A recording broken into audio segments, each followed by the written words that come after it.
ربکم اللہ الذی خلق السماوات والارض فی ستۃ ایام ان ربکم اللہ، بے شک تمہارا پروردگار اللہ تبارک و تعالی کی ذات پاک ہے۔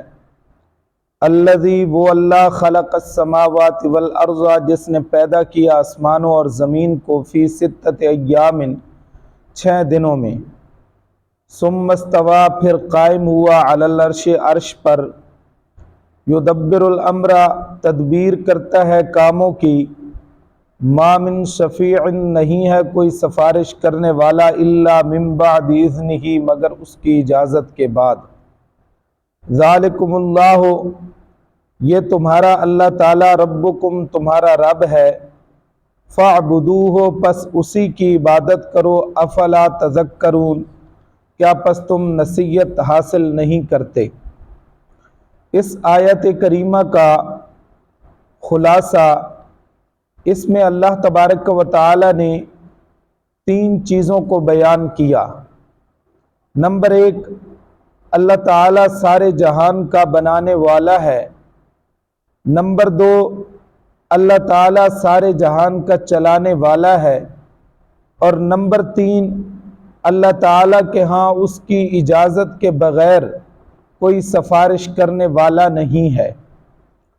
دوسری آیت کریمہ، امن یجیب المضطر، آیا کون ہے جو سنتا ہو مجبور کی دعا کو، اذا دعاہ، جب وہ اسے پکارے، ویکشف السوء، اور کون تکلیف دور کرتا ہے، ویجعلکم، اور کس نے بنایا تم کو، خلفاء الارض، زمین میں جانشین، اِلٰہ مع اللہ، کیا کوئی ہے معبود اللہ تبارک و تعالی کے ساتھ، قلیلا ما تذکرون، بہت تھوڑی ہے جو تم نصیحت حاصل کرتے ہو۔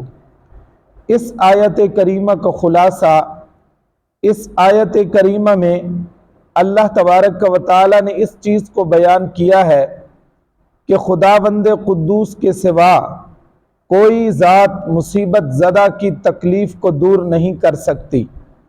آیت نمبر 3، امن یبدأ الخلق، آیا کون ہے جو پہلی مرتبہ پیدا کرتا ہے مخلوق کو، ثم یعیدہ، پھر دوبارہ اسے لوٹائے گا، ومن یرزقکم، اور کون رزق دیتا ہے تم کو، من السماء والارض، آسمانوں اور زمین سے، اِلٰہ مع اللہ، کیا کوئی دوسرا معبود ہے اللہ تبارک و تعالی کے ساتھ؟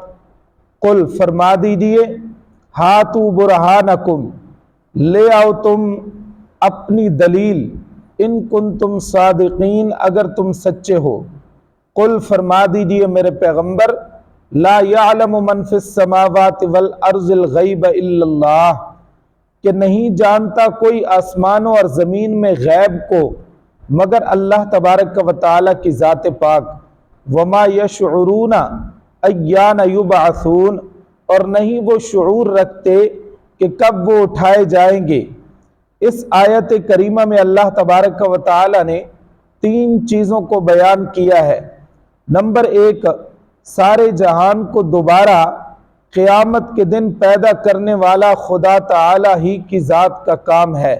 اللہ ہی دوبارہ انسانوں کو پیدا کرے گا اور زندہ کرے گا۔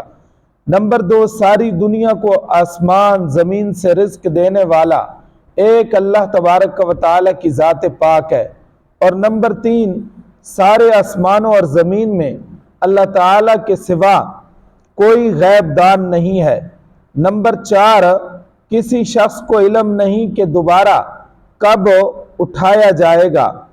آیت نمبر 4، للہ ملک السماوات والارض، اللہ ہی کے لیے ہے آسمانوں اور زمین کی بادشاہی، یخلق، پیدا کرتا ہے جو چاہتا ہے، یہب لمن یشاء، عطا کرتا ہے جس کے لیے چاہتا ہے، اناثا، لڑکیاں، ویہب، اور دیتا ہے، لمن یشاء، جس کو چاہتا ہے، الذکور، لڑکے، او یزوجہم، یا ملا کر دیتا ہے ان کو، ذکرانم و اناثا، لڑکے اور لڑکیاں، وَيَجْعَلُ مَن يَشَاءُ عَقِيمًا، اور کر دیتا ہے جس کو چاہتا ہے عقیماً باج، انہ علیم قدیر، بے شک اللہ تبارک و تعالی ہر چیز جاننے والا، قدیر قدرت والا ہے۔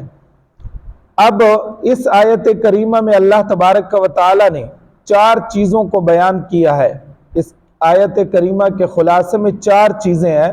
آسمانوں اور زمین میں اللہ تعالیٰ ہی کی بادشاہی ہے، 1۔ نمبر 2، اللہ تعالیٰ جس کو چاہے لڑکی عطا فرما دے۔ نمبر 3، جس کو چاہے لڑکا دے دے۔ نمبر 4، جس کو چاہے لڑکے اور لڑکیاں دونوں دے دے۔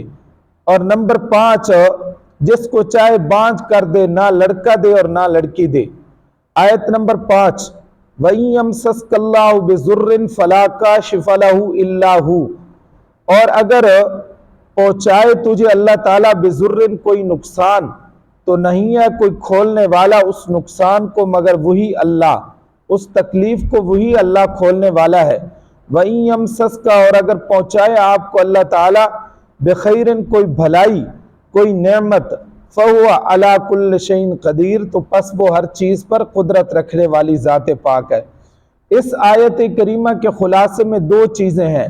نمبر 1، اللہ تعالیٰ کے سوا اور کوئی بھی کسی کی مصیبت کو دور کرنے والا نہیں ہے۔ نمبر 2، نفع میں نفع بھی اللہ تعالیٰ کے حکم ہی سے مل سکتا ہے۔